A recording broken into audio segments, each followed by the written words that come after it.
Welcome everyone to a Monday night where we are bringing in the roundtable discussion. Come on, Instagram, jump along. You're a little slow. Sorry, it's a Monday. It's a Anyway, Monday. welcome to the roundtable discussion where we bring the coaches' perspectives from 3 different angles. Myself, Coach Sly, and Coach Sherri. Welcome, ladies. Well, hello. Happy Monday, everyone. Happy Monday. Welcome to YouTube. Welcome to our Facebook pages. Welcome to our Instagram.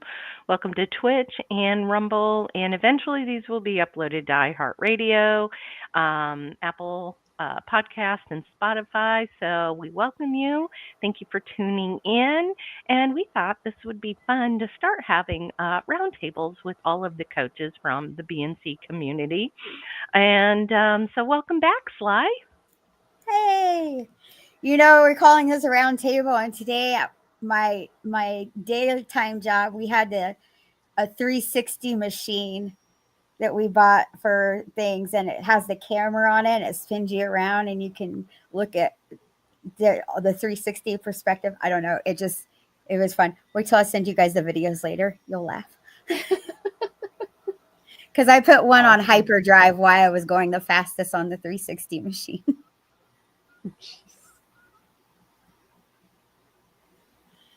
Oh, crazy. Never know what we're going to end up bringing. I know. How was everyone's weekend? Uneventful? Actually, I went kayaking. Oh, fun. I do not ever want to own a kayak for myself. I think I'm going to get a paddleboard instead. I've been up in the air about kayak or paddleboard. Definitely don't want the kayak. You can't lay on it in the middle of the water. You know what I mean? Like, you can't just yeah. And it's a lot of work. I mean, paddleboarding is too, but. Very true. Yeah, I could see that perspective, I guess. Because you are constantly in a seated position, basically, in the kayak. Yeah. And I got to watch my boyfriend have his affair with fishing. I take it you're not a fisherman? No, not really. Not my thing. But I like the water. Do you just go to a lake or? We went to the quarry. Oh. Yeah. So. Cool. It's nice out there. So it was fun. Oh, cool. What did you do this weekend? Sherri had an exciting weekend. Happy belated birthday, my dear. Oh, yeah. Happy birthdays. Thank you. Yep, it was my birthday weekend. And so we came to visit my godson and his dad. And so the guys, my husband and my godson and our best friend, took me out to eat yesterday for my birthday to a Brazilian steakhouse, and we were all put into a meat coma. And I don't cheat or go off my eating plan very often. We talk about that a lot, but I did. I had tres leches cake. Good for you. You know, on the aspect of how far you have come in regards of not, that I'm advocating to, binge or anything like that, but it's a case of you've gone from such a restrictive mindset into the fact of being able to, loosen that a little bit, but it didn't necessarily wreck you. And that, it is really good. I also, leading into our topic for tonight, the power of perspective, in coaches, in regards of, being able to puppy dogs. See, Slide, this is why it's real life. We're not worried about your cat. We're not worried about the dogs. This happens every time she's there. So they got to have their voice too. But yeah, in regards of, being able to kind of loosen that and not be set into a spiral like, you would have in the past.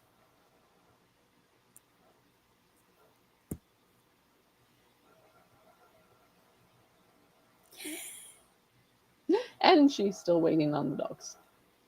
I am. Somebody went by out front and they decided to come running in the room I'm in. Yes, I'm talking to you. He's a pit bull. Um, he's a big old baby. Anyway, he Cuties. is cute. Yeah, he's sitting right down here. They do that every time I come and we're on our live. They literally have to sit by my feet, which is hysterical. Anyway, yeah, you're good. So anyway, that's my live. Yeah, but yeah, I didn't go off the rails. Eating the Tricely cheesecake didn't spiral me out of control. But I know how to eat. I made sure I had all of my protein first, Mm. right? And then I had the dessert. And I'll be honest, normally I wouldn't have posted like the cake that I had, the slice of Tricely cheesecake, but I did on social media. It's like, yes, and I had 90% of it. My husband finished off the rest, but because I was full, I was done with the meat coma that I had put myself in, which was funny. But yeah, it was fun. It was nice spending the day with I call them my favorite guys because they've been family. I've known my godson's dad for 32 years.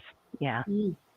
So and his wife was my best friend, and she passed away 4 years ago. Very tragically, she died of a heart attack, and she is kind of what set me on the path of my healing journey. Um, she was very overweight. I was very overweight. At my top weight, that I know of, I was at 275 pounds. I think I was bigger than that. But when she passed away, I had just started researching keto, and then she passed away, and um, it was a wake up call. It was a wake up call for me. It was a wake up call for her husband. And he's lost 90 pounds since she's in this time that she's been gone. And so yeah, it's been a journey. It's to me it became a life and death situation because I knew if I didn't change things, I was going to be next, and so that's something that has always kept me from really going off the rails ever, because I never want to go back to that. And it's pretty horrific losing your best friend of 30 some years. So yeah. How long do you think you were you did keto or was very strict? Up until, well, I did keto and then I switched to carnivore, Mm-hmm. strict carnivore. And I just started loosening the reins back in, what was that, Becky? November, December? Yeah, somewhere Yeah, in there. yeah. It's just been recent and it's been a slow process because It, I, But yeah, how it was long do you think you did the other two things combined? it will be 4 years in September when I started my journey. So I mean, 4 years is a long time to heal the brain and for those binges and the things that go along with coming with those sweets and stuff. And I really think that, I know some people are like addiction and like, no, don't touch that because you can do this or you can fall back into those patterns. And maybe some people can and would, but I really think there's something to that long-term healing of the brain. And then, like you said, you've been slowly doing things and you ate the food correctly, you ate your protein, you did what you're supposed to. And how do you feel today? Do you feel like you Honestly, need to go back and get nope. more? Nope. I felt like I had it. I was good. I don't crave it. I don't feel like I need to. Right back to eating like I want to eat. I had my our friend fixed huevos rancheros tonight, but I did a keto. Right. Um I didn't do, and actually, ooh, Becky, guess what? We had lamb. It was lamb meat. It wasn't Yum. even, yeah, it was lamb that he used. And with the peppers and the onions and some garlic and onions or peppers, two couple kinds of peppers, yeah, onions, garlic, and then we had guacamole and I had salsa and I had basically and a little bit of cheese and basically I had a bowl is what I had.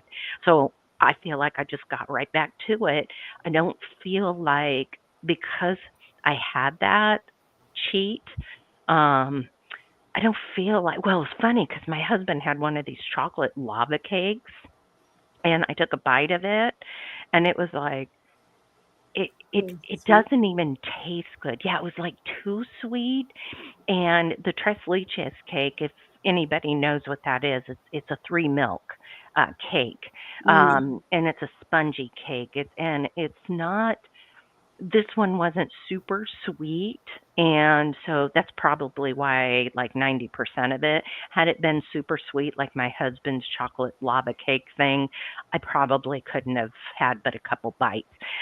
My taste buds have completely shifted from even what a year and a half, 2 years ago when I went off the rails at Cookie Bake. 2 years ago, Yeah, because it wasn't necessarily this last year, but it was the Christmas before. So, yeah. yeah, 2 years ago. But I think that also makes a difference in the body as a whole, right? And that's kind of why we called the YouTube podcast what we did, right? Healing the whole body, because it's not just the addiction side of it, and it's not just as militant as what you were with the nutrition and following that dietary dogma camp, but it's also in how the brain filters this information. You've done a lot of work around the mindset and the mindset shifting and not looking at it, because I remember back when we did the meat fat ferment challenge, that's when you started to add other things in, is when Mm. we ended up and we had Sean O'Mara on, and he Hmm. started talking about adding those ferments and adding different things in. Um, it's the whole reticular activating syndrome, or the RAS, of not looking at it from the perspective of I'm always falling off track, or because the brain highlights that.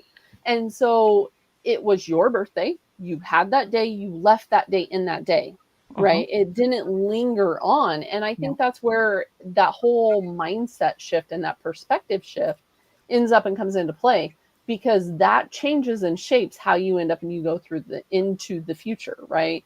It makes you feel more empowered in setting that choice and knowing it's a choice. It's not a mindless, Mm-mm.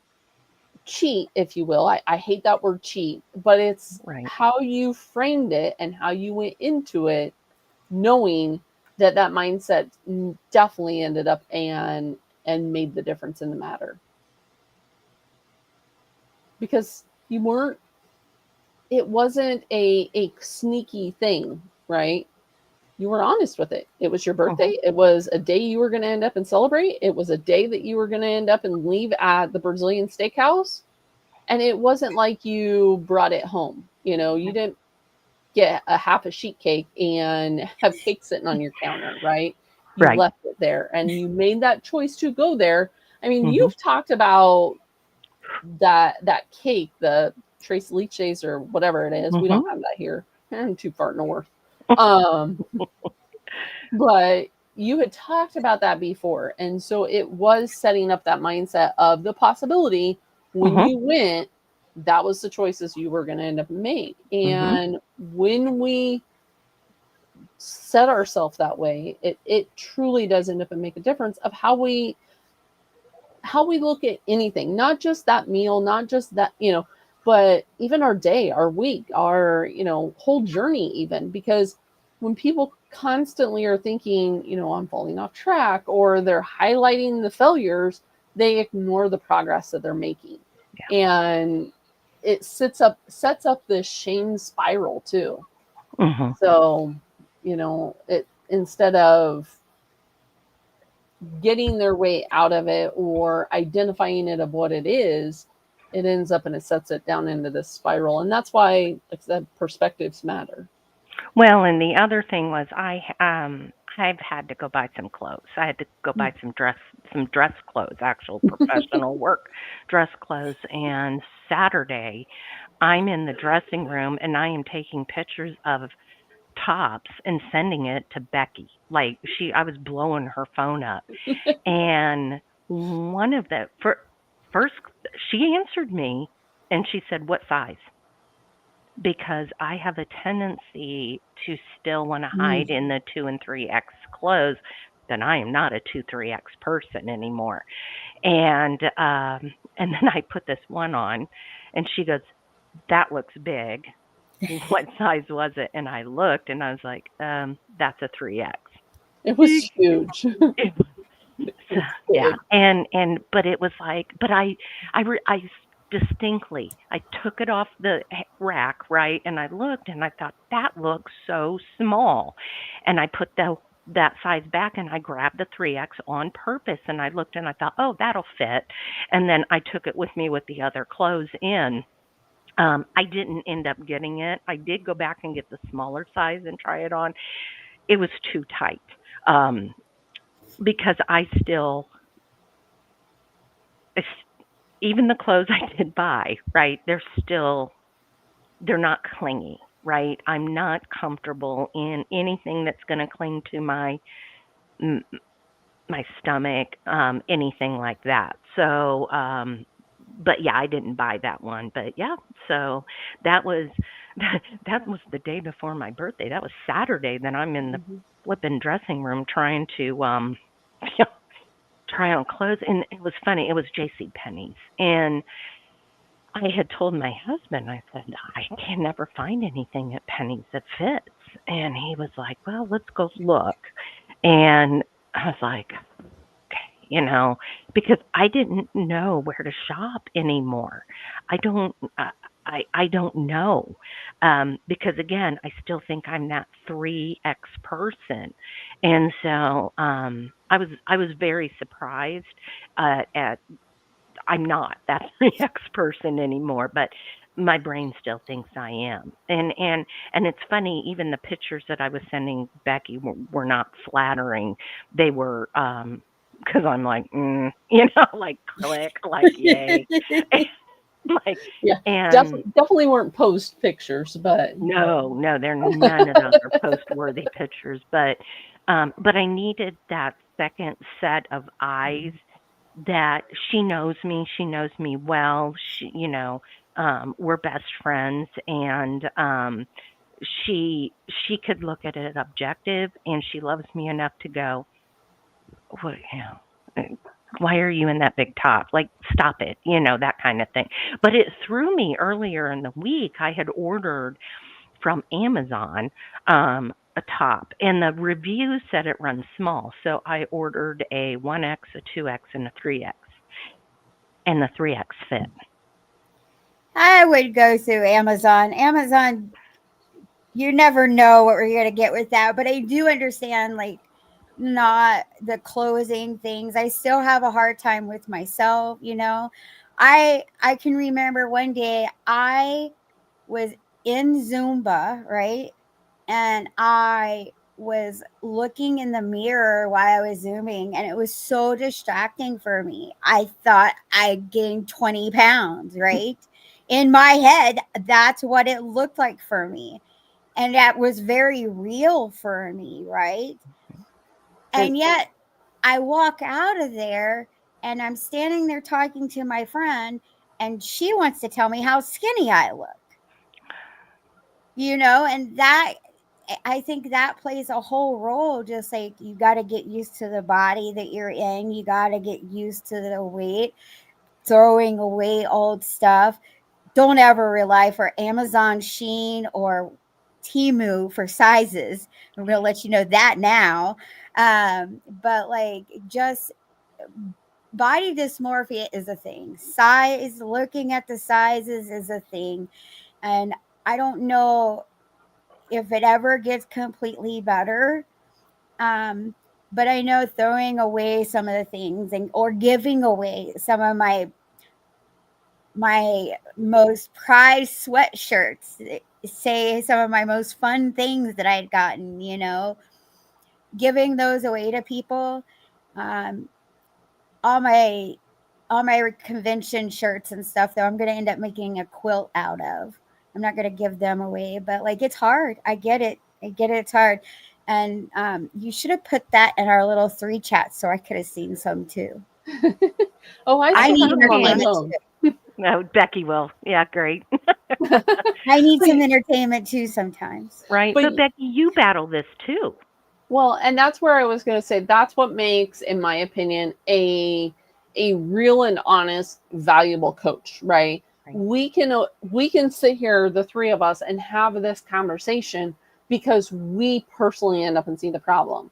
But there are some coaches that have not been in the trenches, right? They have not gone through this. They have no personal connection. They have no relatable past going into this. And yes, I end up and still have that don't ask me what size shirt I'm wearing because you all don't want to know. But anyway, that's beyond the point.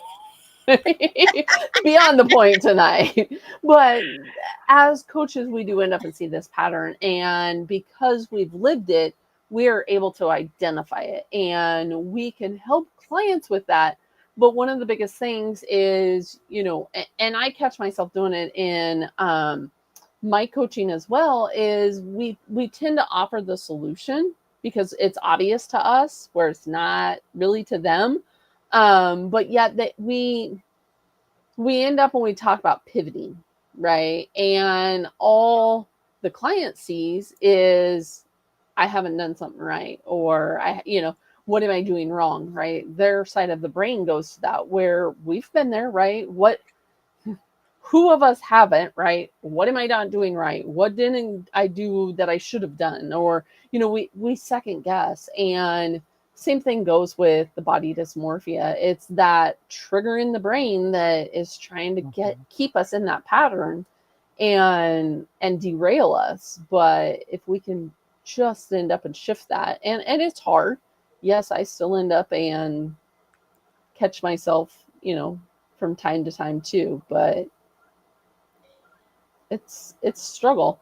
And so what is one time that you ladies have realized you were seeing the situation differently than like your client was, and how did you handle that?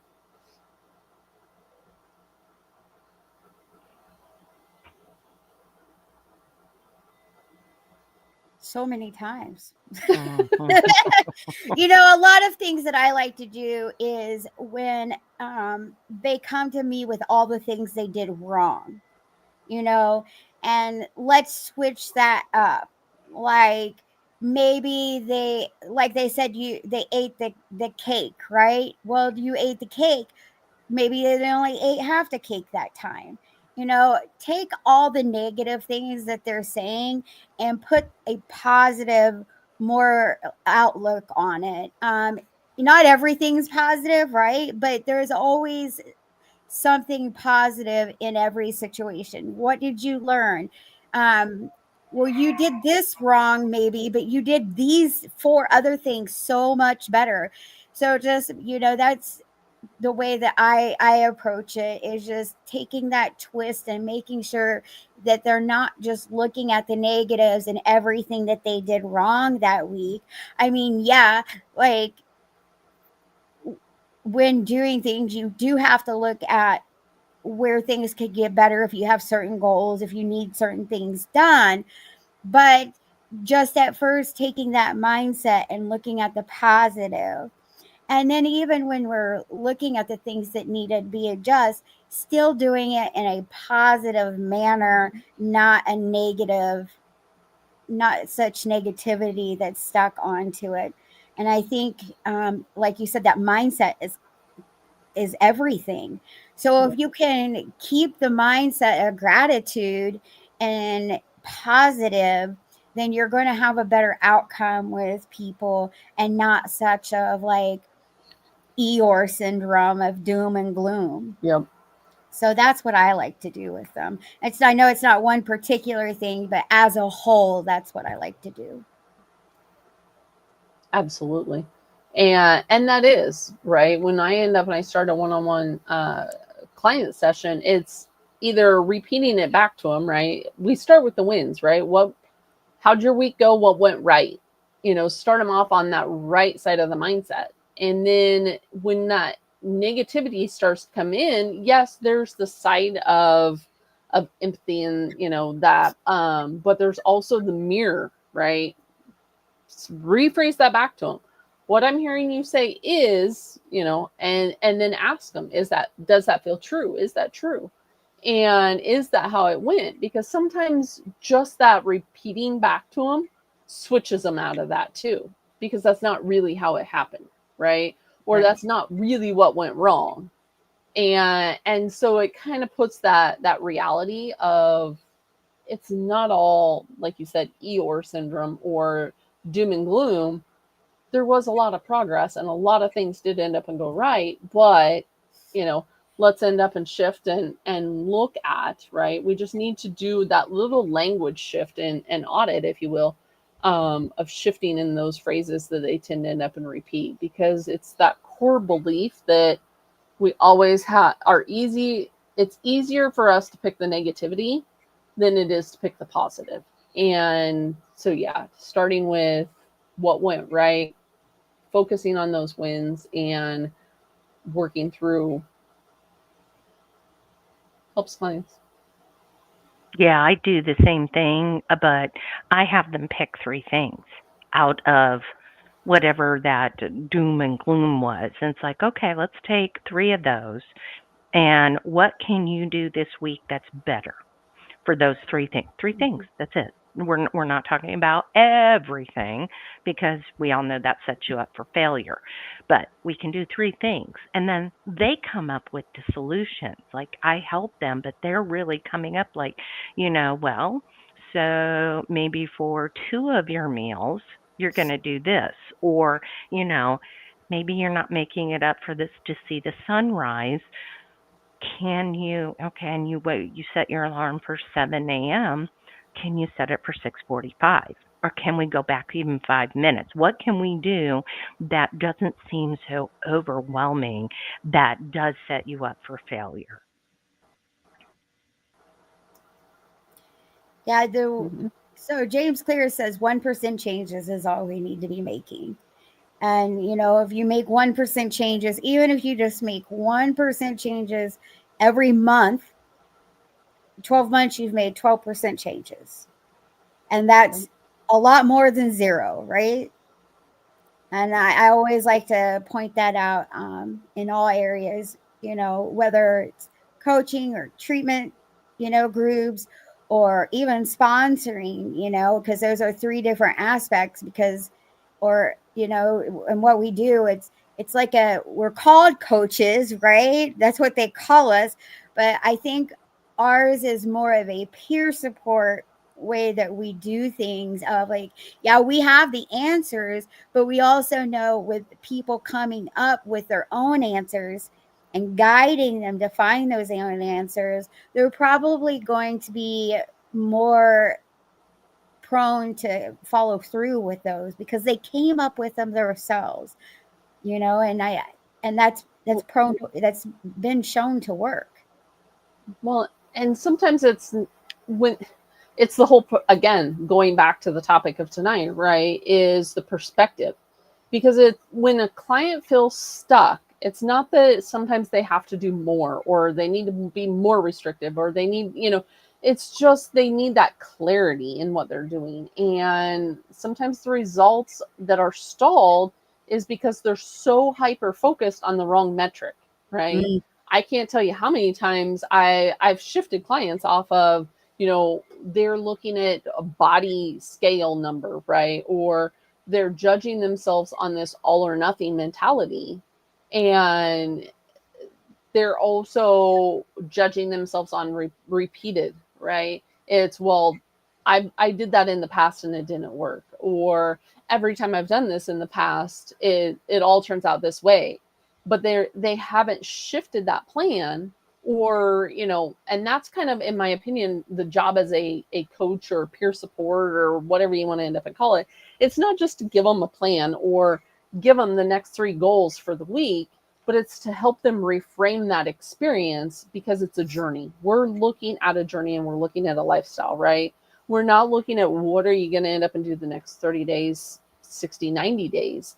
How can we end up and change this? How can we shift that into being consistent, right? Being sustainable. And that's where, fixing the mindset, fixing the body. And sometimes you're going to end up and have hunger.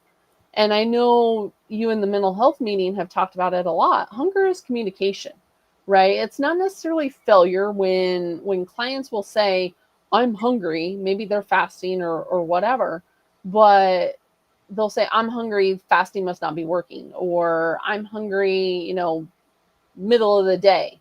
Well, it's the body talking, right?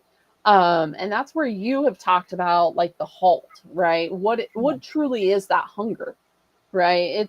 It can be a red flag, and it's data, it's feedback. It is. But and that's where, I've used your halt, and there's other acronyms too.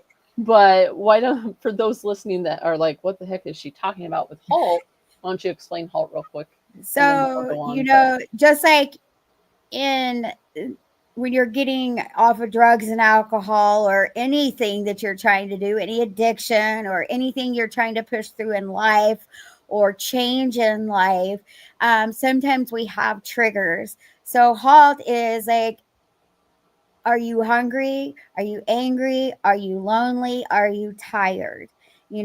Take a pause and just kind of look at the situation. Maybe those growls in your stomach are real and you really need some food, or maybe, you're tired. That's a big one. Or angry. Just run through there. I actually still have it. I have it on my old desk back at my work. I have like a stop sign, and I have that on there, and I have it on my refrigerator still too. And I know you have some other ones also. And um a friend of mine came up with another one too. I think she put O for overthinking instead of lonely. Um, so she came up with her own, something that fit her. But it's just that pause in time to be like, what's really going on? Am I really hungry? Even if it's just thinking back of like, have I eaten enough today? You know? Yeah. Am I angry and tired because I haven't put enough nutrients in my body or fed myself properly? That pause can be a huge thing, whether no matter what your vice might be at that moment. Have you ever used any of the halts, Sherri? Yeah. Yes, I have, absolutely. And I use it on myself, right? I've been going through a stressful time right now, and I've had to really stop and think through what's causing the stress. Now, I have not gone off the rails with food, but I've noticed my anxiety levels are higher than what they normally are. And I use the halt on myself. It's kind of like, what's going on? What's driving this anxiety? And what is going on with that? So I use it on myself as well as my clients. For sure. I do. Like I said, I have it on my refrigerator, on my freezer, right there, like right at eyesight when you go to open it up. I mean, no matter how many years of recovery somebody has, that's the one thing. I don't like the word humble very well. I It's one of those spiritual principles that comes up, and I probably don't use it completely, but I always just remember, you know, the one thing that I always put is that I'm always humble against my addiction or what other shortcomings or character defects that might be rearing their, ugly heads to. I'm always humble against that and knowing that. So it doesn't matter how many years I've been doing this or how long I've been doing it. Yeah, I'm getting better, right? I can walk through CVS and not look at all their candy and be triggered and stuff like that. But it doesn't mean that life on life terms don't have me needing support or using tools or having moments of myself. I can overeat a ribeye just as good as anything else I can overeat. I call them my emotionally support ribeyes. Well, and Or bacon. and I think you nailed it on the head, right? Of having community, having people that you can come to, having that support network, right? Whether that's in real life or whether that's even virtual. Because we end up when we provide that community, and we've opened the community up and actually providing it for free right now, where people can end up and come in and gain that group support, because we're not looking at perfection. We're looking at, like you said, consistency, right? It's not a case of I keep messing up, I screw up, I'm just never going to end up and do it, right? That's not the case. It's the consistency is built through the repetitions of doing it. It's not necessarily the perfection. And every time that you recommit, you are reinforcing that habit. And if that means, like you said, putting a stop sign on your fridge until you break that habit, and maybe that's forever, maybe that's 6 months, maybe that's 2 years, whatever the case may be, it's constantly reminding you and reminding even others that are maybe in that same path, that falling off track isn't the problem and staying off track is, right? Get back on, get right back after, just like Sherri when she went to the restaurant, right? It's not, oh, I'm not at home, I'm, out of my normal, I'm just gonna that's not the case, right? Be able to be consistent and just jump right back on, keep working, what works. And if that means putting a stop sign on your fridge, then put a stop sign on your fridge. I love my little, and it works throughout life. Things like this will come, and like you said, the consistency. That's what I like. Is like, because if we're gonna look for perfection, and that's what diet culture and other parts of culture has done to us, is look for this unobtainable perfectionism that is not reachable, because we're human, right? We're human. So we're going to make mistakes. We're going to have, and really, and I'll say it again, is, when I quit street drugs, right? If I don't go to the drug dealer's house and I don't go to a house where everybody's using, and if I stay out of the bars or someplace that everybody's drinking, I've got a good chance of not using that day. Mm-hmm. But with this kind of stuff, the drug dealers are everywhere. Everybody's using. Triggers and cues are everywhere. So, the perfectionism and not thinking that we're going to just like skim away of just making a decision. And maybe some people can. And if they can, they're aliens and I want to visit them. Can just say one day, I'm not going to do this anymore and I'm going to just keep going about my business. And that's great. But for the majority of us, we're going to constantly be put in front of our challenges. And if we can look at them a little bit differently and look at them like, I've got consistency. I can say no today, and then you say no tomorrow, and you start stacking those days. And I think I think about that every time I go into CVS too. I don't know why. Maybe it's because the way it's set up. But I can remember in early days, particularly CVS, like going in and they have that attraction of whatever season's coming up of all their stuff, right? And I can remember going and just wanting to look at everything. And like, even in my brain, like trying to justify, well, it's this season and they only have this during this season. And now it's like I've said no enough that I don't even bother looking at things anymore. I can walk by right past it, and not bother me at all. And I think that's the way it goes. Or like, when we go out to the lake and we are camping and stuff, everybody wants to go to granny's pantry, which by the way has lovely ice cream and is beautiful, and they have all the things in there, and the kids are so great. So if you're ever out by Battle Lake and want to go to granny's pantry, go. But now I have a dairy issue. So it's like being able to say no, like, no, I'm not going to do that to myself, right? And cause myself harm. And doing that is, I said no once. Now I just got to say no some more times, with it. But yeah, I just think glad that we look at it anymore of like that diet culture perfectionism, because that's going to kill you one way or another, slow way or not. That'll kill you looking for that perfectionism in anything. Even in the drug and alcohol, looking for that perfectionism is going to kill you. Looking for the consistency and the growth is where it lies, where good recovery lies.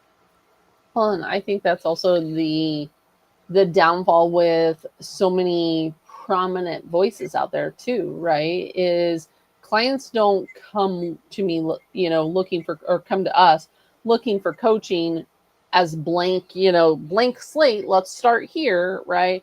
They end up and they have so many other voices, and a lot of times they've tried a lot of things, right? And that's so deeply ingrained because a lot of influential voices are a lot louder of a voice, right? Maybe they have a larger following, or maybe their food narrative is optimal. I'm choosing my words wisely here. Is optimal, right? For certain areas, whether it's cultures, religion, whatever, right? We're also inundated with the amount of food. Like you said, you walk into CVS and every holiday has food now related to it. Yes, there are some of those cultures where food is a love language, right? Every gathering, you end up and you have food, right? But when we really end up and shift that, and it's not necessarily about telling our clients that, hey, they can't have that connection, right? It's looking at food for the macronutrient it is, right? What is that, right? Okay, maybe you, like, for instance, we'll use dairy since you can't have dairy. It's not the fact of you can't have dairy. Shed a tear, my dear. It'll be okay. But some cultures, if you tell them to cut out rice, right? In the client's mind, they're, well, I might as well just skip family dinner because I can't end up and eat it, right? When Right. that's not what we're looking for. We're not looking to emotionally separate them. We're not looking, at completely breaking up their family meal time. How can you make that connection with other, you know, other ways than with the food as the focus, right? Can you sit there and fix something else, or, make a connection doing something else, right? And that's where many people have to get away from, because all of our gatherings have all been around food. So, Well, and that's the thing, right? I mean, with and I know Coach Sly can talk to this a lot more than I can, but it's like, let's say I do drugs, right? But drugs is not dependent on me living like food, right? I have to eat. So therein lies, right, a, a bigger issue, because if I don't eat, well, I'm not going to be around anymore. So speak to that, Sly. on that addiction side of food versus alcohol, drugs, or something else like that. Well, yeah, so I don't have to live, I don't have to snort cocaine to live, right? I don't have to do those things to live. We do have to eat, and even in my early days of starting this path or this journey with the food situation, it I had a lot of pushback because those gatherings after we go to meetings and stuff, let's go fellowship, which revolved around food and sitting in a restaurant. And I had to choose myself and be like, okay, I'm just going to drink water. Or I got to a point where I was doing some fasting, so I would be fasting and drinking water. Or I would just order bacon, doing those things. And I would get some pushback for a long time of like, well, at least I'm not doing A, B, or C, which usually related to doing street drugs. I don't get the same pushback these days. I've been so consistent, and other people have seen the growth and stuff. They want the same thing. They don't push back like they used to. I still have a few dealers that want to give me stuff because that's their love language, or, it's your birthday kind of thing, but overall, I don't get that pushback. But like you said, we have to eat. It even just a few months ago, or yeah, like 2 months ago, I was in a situation of I was highly stressed. I didn't want to eat the food because I was doing something that I was dedicated to, but I needed to eat, right? And so it was a time where I really needed to eat to calm my soul, to calm my brain. I needed the nutrition and not to fast. And I had to have somebody tell me it was okay. And that was very important. So there is a big difference in like doing those things. Maybe after a stressful day, you do have the ribeye, but it's having the ribeye versus, or having the bacon versus going and emotionally eating a cake. I have a friend who we work together and, you know, uh, on some stuff, but I can see now that she's starting to use the food as a drug. And there's a difference. She's using the food as a drug. And I told her, I said, okay, we're going to refocus. We got to look at this. We have to look at this. And I need you to do this. And she's just like, you know, was a little bit confused, and it actually even scared her a little bit that I said such things. I said, but that's what you're doing at this point. You're not eating because it's your birthday and it's something that you've talked about all the time. You're not eating because we're at a camp out and we only get Granny's pantry as we're at a camp out. You're eating to fill a void, and you're eating for emotions right now, and you're not eating for nutritional value or for even getting that response to somebody. Why you're eating is just as important about than what you're eating. And I think that's the biggest difference that we see is like, why are you eating this? Are you eating it because you want to connect with people at meal times and dinner and it's your culture? Okay, fine. Maybe it's a family reunion and you're doing that. That's different than trying to fill a void and eating because you're emotionally unstable or you're trying to numb your feelings. So that would be, I would think, the biggest difference between it. And it is hard. It is hard because, like I said, the drug dealers everywhere and everybody uses. Yep. But knowing your why and going over that consistently, journaling, journaling, you have a journal book that you had made and stuff that can provide the data and feedback that you might need to where you're getting. Why are you eating this? How are you eating this? I can remember I had went through a phase where I wasn't going to bring anything into my house. And so I would try to shove zebra cakes and chocolate milk down my throat before I'd walk through my front door. But I didn't bring it in my house. Yeah. Like that was a stage that I went through. I mean, it is a long journey, but and I went through so many different steps. And I started out with community, right? Um, And I knew I needed it more than that person knew I needed it.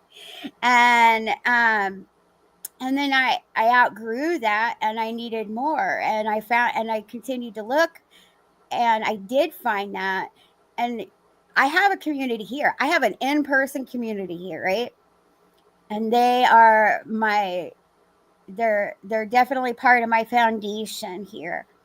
But they don't give me everything that I need. They don't have all the other things. And I can say over the years, my connections virtually are just as important and just as meaningful as the ones I make here in person. It was in that connection that made me realize that I could keep my sponsor that I really wanted. And because she was so selfish. She moved away and got her, bachelor's and whatever, master's and stuff. And she left me. But, she needed that, but now I still have her back in my life, because just because she's in another state doesn't mean that our relationship is any less meaningful, and when we meet, our connections any different than if I meet somebody in person. And the online communities that I've been in has provided that clarity for me, even before COVID. Oh, don't say that word. Even before 2020. Well, and I think that's the big thing that everyone needs to end up and remember and needs to realize is how you build your foundation and your transformation, right? Life transformation. I'm not just talking about body type or anything along those lines, but the whole body as a transformation. It doesn't just happen in these big moments. It happens in the tiny, often even unnoticed by other people, right? And what you do behind closed doors that end up matter the most. And maybe that's, like you were talking about, not using food as, your emotional support person, right? But maybe that's being on the computer and being in a community. Maybe that's meal prepping. Maybe that's journaling. Maybe, what is it that you are creating this shift in, right? Maybe it's just getting up and getting dressed and doing the best that you can, from home, right? But it's that aspect of doing it for yourself, how you're talking to yourself, and getting rid of that old mindset that is going to end up and make the difference in how we perceive ourselves. I do agree. Mindset is everything. Well, and what, and I'm going to tell a little secret on all of this, is we have a coaches private group between the three of us that we rely on each other, right? But that's the community that as coaches we need, but we also find the value, believe it or not, even though we're coaches in the BNC community, it helps us too, right? Because community is so important, whether like you said, it's in person or it is online. And we see that with our members, like, how much, well, in fact, when I went home to visit my parents in Indiana, I drove over to Ohio and met one of our community members in person, which was fantastic that we had that connection in person. But for how long I'd only seen him from, this view. And I remember looking, going, oh my goodness, he's like 6'3". Like, oh my, like, because this is all you see. But yeah, it was a neat connection. It was neat for me as a coach, and it was neat for him as a community member, and it was neat for us as just human beings. Well, and that was the biggest thing also when we all got together for the BNC meetup was conversations that took place online, right?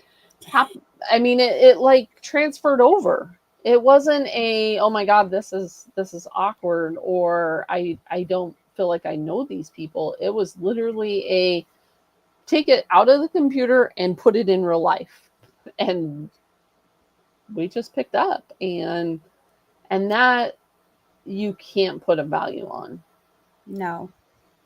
Well, and I think that's where you took it a step further with opening up the community for free. Yes, I did. I'm currently looking for my button because I'm going to end up and run the banner at the bottom. So, yeah, as we're ended up and winding down tonight, let us know also in the comments of this if you want us. Sly doesn't know this, but if you want us to end up and make this roundtable a routine, let us know in the comments, because one way or another, Sherri and I will convince Sly to do this routinely. I can do this routinely. Yay! But yeah, bringing all of us coaches together, bringing topics. If you have, coaches' perspective on topics, where we can dissect and give 3 different views on topics. We may agree, we may disagree, we may come at it from different angles. But either way, if you want our perspectives on a deeper note, feel free to end up and join the community. It is free. If you go to bnccommunity.com, you will see under the little drop-down menu where to find the BNC community, join. Just use the code FREE on that link. Otherwise, I do have the collective link also. Any final words, ladies? Come join us. Come see us. Come be part of our community. I think that's great. And don't forget to subscribe. We go live every Monday night at 7 p.m. Central Time. You kind of get us as we are. We started tonight. We had dogs barking, and I seen earlier Sly's kitty cat's tail was in the background. Becky and I set out to be real. It is about being authentic and real, and about healing the whole body. We find that where we want to reach the audience, we want to be authentic. Becky and I don't even put makeup on. We don't have fancy lighting. We don't even have super microphones and all of that. We just haven't. I think Sly's showing you there that she doesn't have makeup either. She's just. I do have makeup, but I'm saying, but they put people in clothes they've never been in. Yeah, we do that too. For pictures. Oh, right. Right. But, and absolutely, if you would like us to, drop us comments, we do look at those all the time. We are always in search of getting guest speakers. And now that Sly has agreed to come on routinely, I'm excited. So, yay. Any last words, Becky? Awesome. Well, as usual, it's been lovely, friends. I look forward to doing it routinely, since you have it here that she has committed to end up and do it routinely. But yeah, if you would like to hear more, join us. All 3 of us end up and do meetings in the BNC community. So feel free to join us there.